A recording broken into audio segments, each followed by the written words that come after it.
Didn't get all that far. I started running. I don't know if you can see, but I can feel my mustache is frozen. Poor Aurora doesn't have the crampons that Raven and I have, so she can't run because the ice is slick, right? Yeah. And my spikes don't reach through the snow unless I'm sliding along on the bottom. Oh, okay. Whereas to me, it's just 5% harder than walking down the sidewalk. I can feel the drag on my feet, but not really. I don't need to care about it. I mean, all the extra clothing that I'm wearing is worse. Oh, see, you're sliding your feet through. Whereas yeah, because that's the only way I'm getting any traction.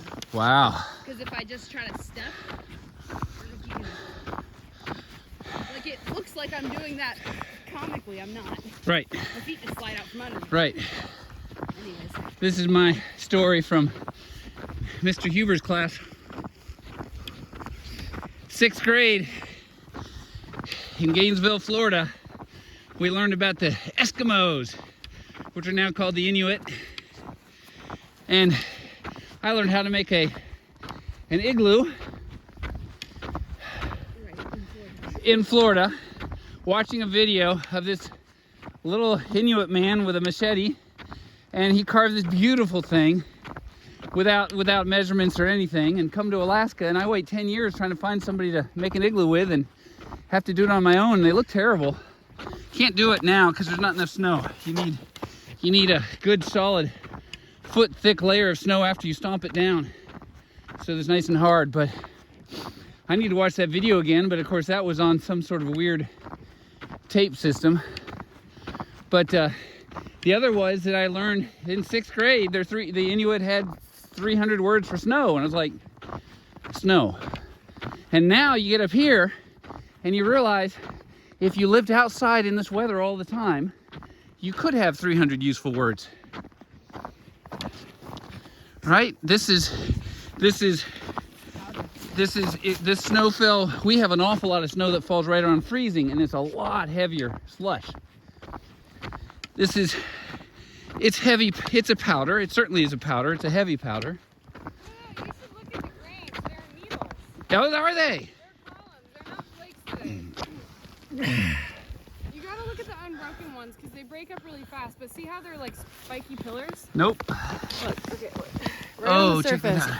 out. See how they're like straight needles there? The dust. Okay, look, like right here. Whoa. Yeah. Okay. Yes. It's all these broken up little needles. They're not flakes, and that has to do with the humidity and temperature. Something. No. Okay, I saw there's a graph. It's like it's the humidity and the temperature, and at some point I don't remember exactly where, but at some point it's needles, and at some points it turns to flakes, and then it goes back to needles, and then goes back to flakes. Here, put one of my gloves in. Dendritic crystals. Nice word. Now check out the line here. Oh, you can hear it, right? You can hear the water. Oh, no. Yes. If we're quiet. Yeah, I can see a little bit. Oh yeah. Just a little bit. See, we can, yeah. Where the ice is blue? Yeah, right there.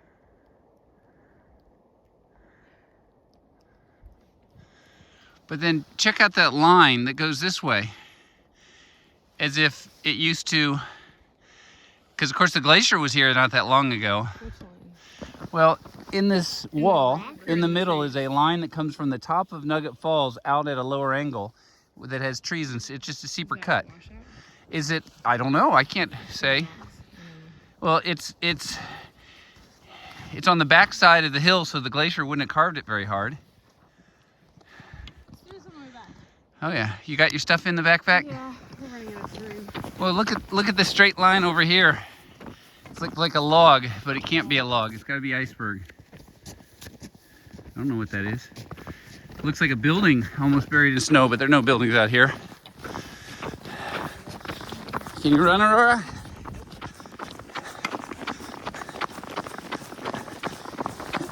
All right. Mush.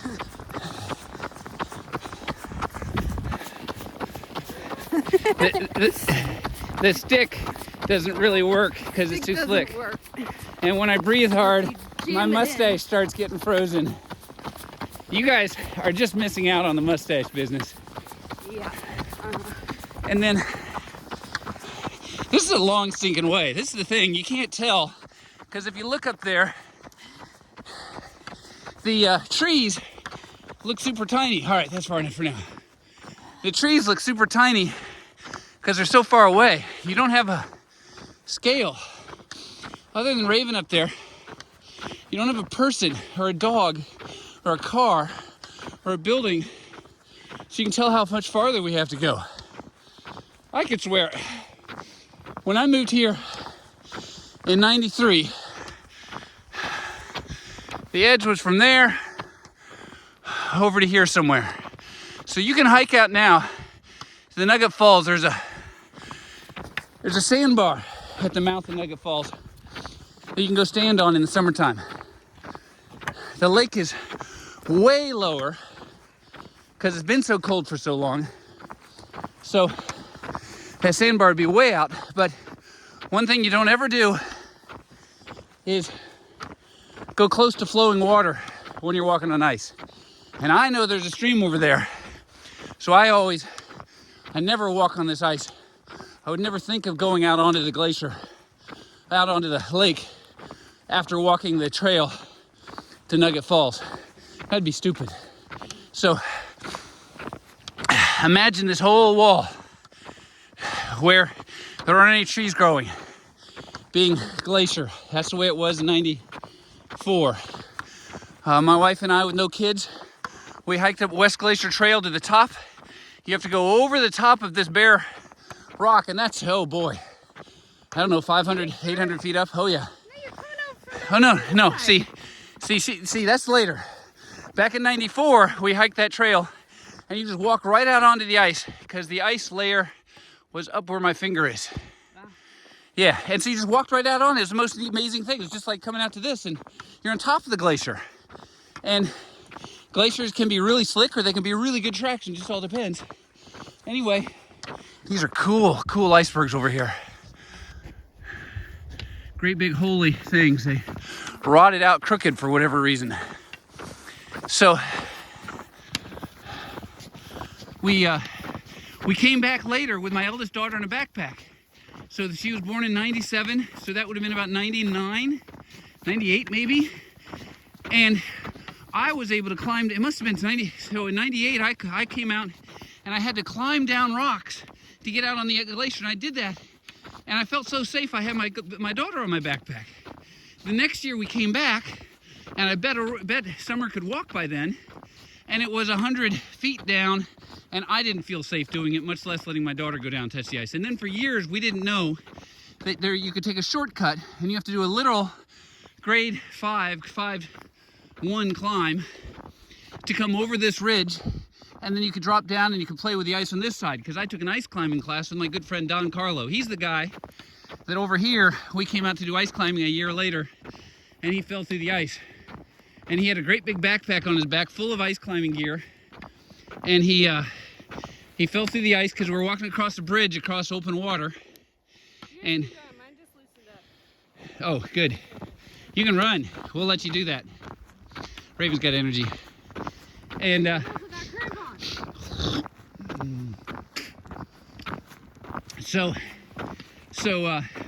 anyway, over there, the glacier used to extend out here, and we were messing around on the glacier, and then we went around, and anyway, we're walking back along that shore, and I went across, I looked at one ice bridge and said I could probably make it across that one, and I found another ice bridge, and it's hard to describe what that ice bridge was, because it seems weird to be walking around on open. Look at all of this shoved up. It's been so cold, this has to be solid. I'm not following any trails, and I've got icebergs in this section. Why are there icebergs piled up right here? The drift pattern? Yeah, what's the drift pattern? We were on the shallows and they got stuck on the bottom. Yeah, but is this a shallow spot? I think so. These are tiny little bergs anyway. It could be just right under the surface of the sun. Or maybe the wind just blew them this far and then it froze. This is a lot. This is a lot of icebergs. If you come up here in a couple of years, this is one of the things, it's a known thing that we're not too happy about. You know, a couple years ago, a glaciologist, one of the experts in town, said this glacier is going to pull out within the next 5 years. It's been about 5 years. So, huh? Well, that's the thing. Raven hiked out here in the summer and she couldn't access the ice, and I did it, I guess, the previous year. There's just too much water flooded around. Well, no, see on the side of it, it's all rock. That's bare rock now. You can't. Oh. Underneath on this side is rock. You could access it from the trail, and now on that side it doesn't connect. So anymore, there's it's ice all from rock. there to there. It used to be up at this level, and now it's just this little notch. And I think that notch is actually because the water actually flows out on the facing the glacier on the right side. There's a slot that might still be open flowing water we're not going to mess with, that you can't see from here. But the glacier itself that gets down to the lake, I think it's going over a ridge of ice, and it's just going to pull out, and then that'll be it. It'll be hanging glacier over our heads. The Forest Service wants to put a boat service across this lake, and will land you somewhere over here. They've been planning it for about 5 years as the glacier's been pulling back, because it's getting harder and harder to see from the visitor center and from Nugget Falls. Nugget Falls, you gotta look around the corner. You can't see it very well. Still a nice trail. But their plans are iffy because the glacier's receding so fast. And the goal was anybody who comes to Juneau should be allowed. See, right now they've got it limited out. They only let about 600,000 people come to the visitor center. And so lots of people can't get out here, and the price for a ticket is something like 40 to 50 bucks unless you buy a combination tour, which will be a lot more. And it's kind of crazy because an Uber would cost you 20 bucks to get out here for the whole car, but there are no Ubers in town because Uber doesn't let them raise the rates to make it price competitive. And yeah, actually Uber drivers can't do that because they need a permit. If you can rent a car, you can come out here for just the price of the car rental, but there are no cars to rent in the summer. That's something I want to change, but we'll see if that happens. Beautiful iceberg over there. I'm not zooming in on this stuff. If you want to see icebergs, you can see them everywhere and on the internet. This is just real life to me. But the Forest Service plan was to have these boats come over. They really want them to be electric boats. Sounds like a darling idea. It's just if you run boats, you realize the logistics.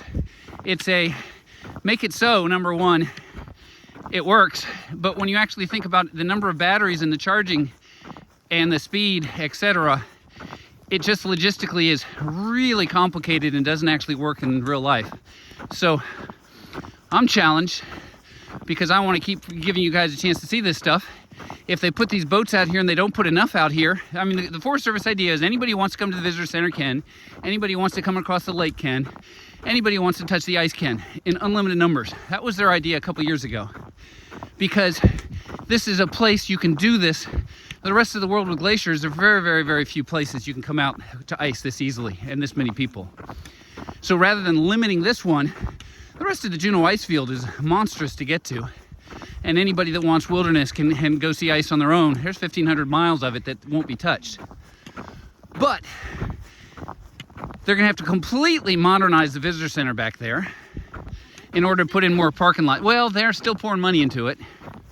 Good question. I thought they should put a trail across, make a raised bridge across the in front of the falls a ways out, and then attach it to. Yeah, oh yeah, there's definitely flowing water from this angle right up there. Most of it's underneath the ice. But I thought they should make a trail, a cantilevered bridge sort of thing, so that it comes across here. Now there are gonna be ice cascades coming down here. That is an avalanche chute coming down. It's not much of one, but you cantilever it on rods, so it's 10 yards or more away from the wall, and it's just a nice flat wheelchair bike path that comes all the way out here, hooked to that rock, and then a bridge across the creek, and it comes across, and as soon as this glacier pulls out, you just put a bridge across, and you can make a whole circuit around the Mendenhall Lake. It would be about 4 miles, But people could ride their bikes out here, people could run their dogs out here, and circuits are magic for hikes. I live in Juneau, and you probably, when you take walks around your neighborhood, you probably do loops. You don't even think about it because it's very natural. But in Juneau, so much of the land goes straight up that you end up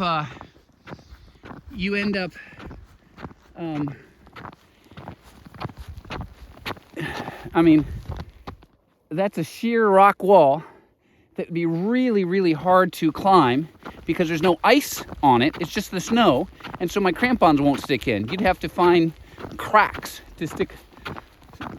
Impossible to climb. But anyway, the point is you go out and back all the time. You go up a valley, you come back a valley. There are very few loops you can do, and they're always wonderful and get dramatically more traffic.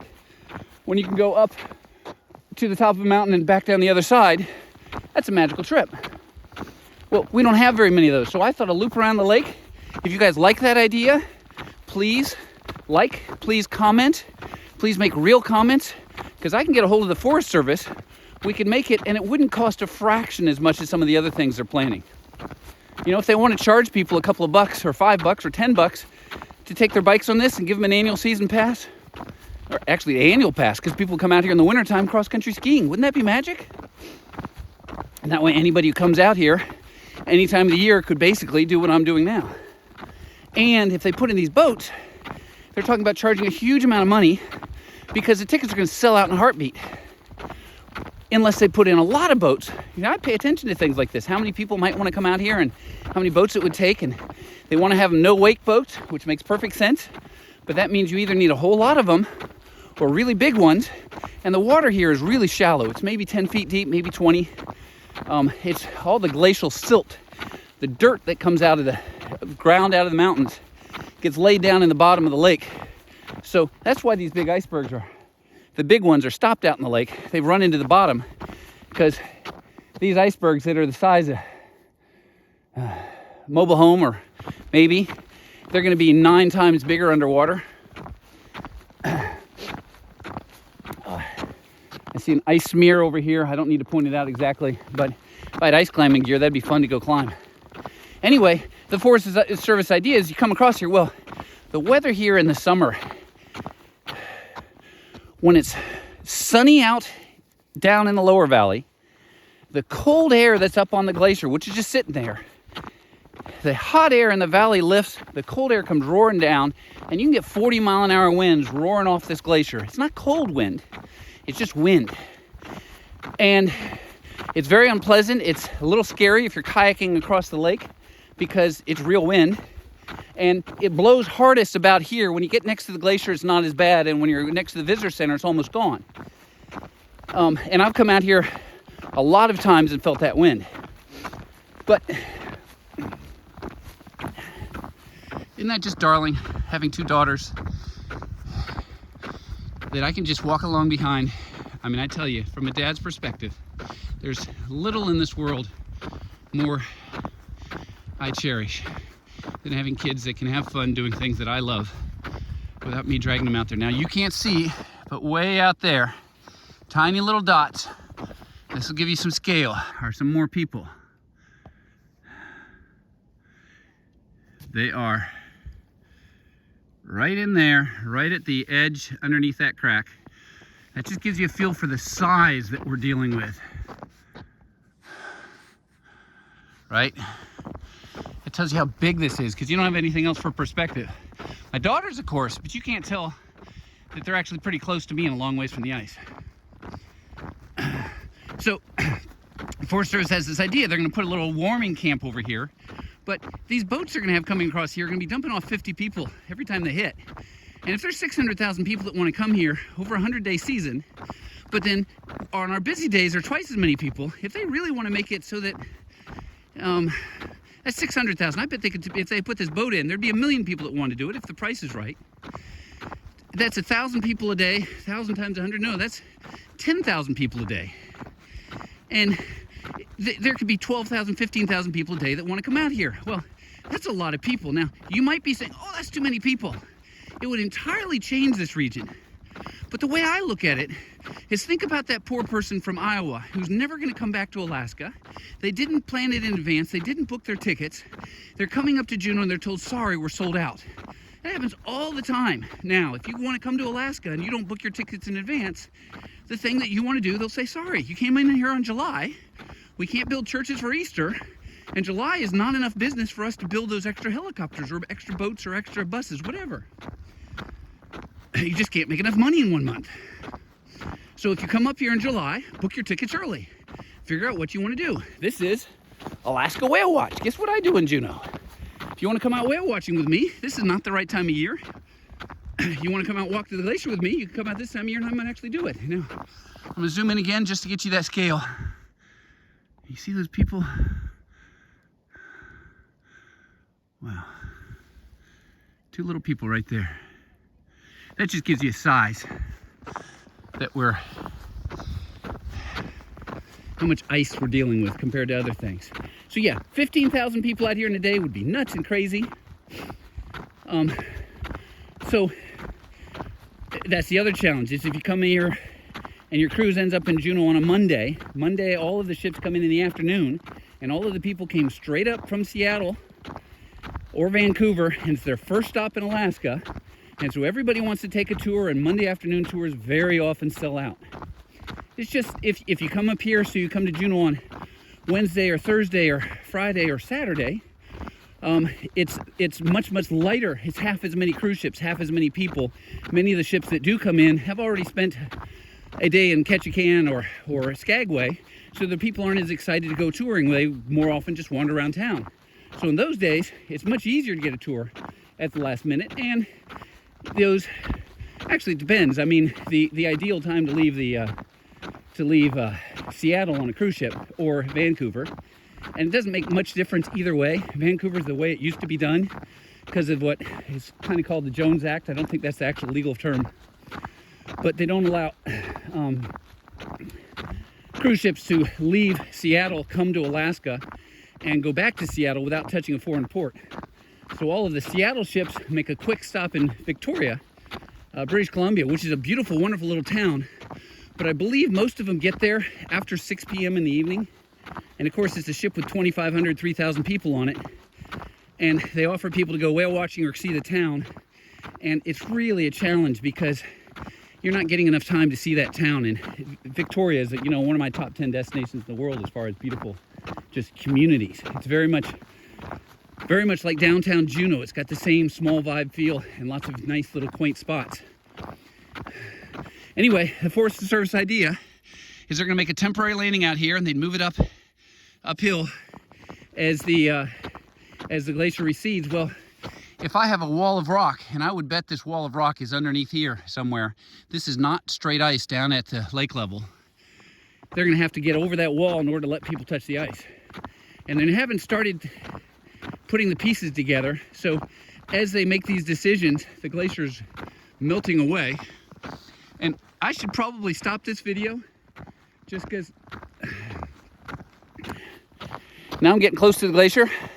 So video number 3 is going to be me walking from here closer to the glacier. I'm going to run a little bit to catch up to them, and yeah, Merry Christmas.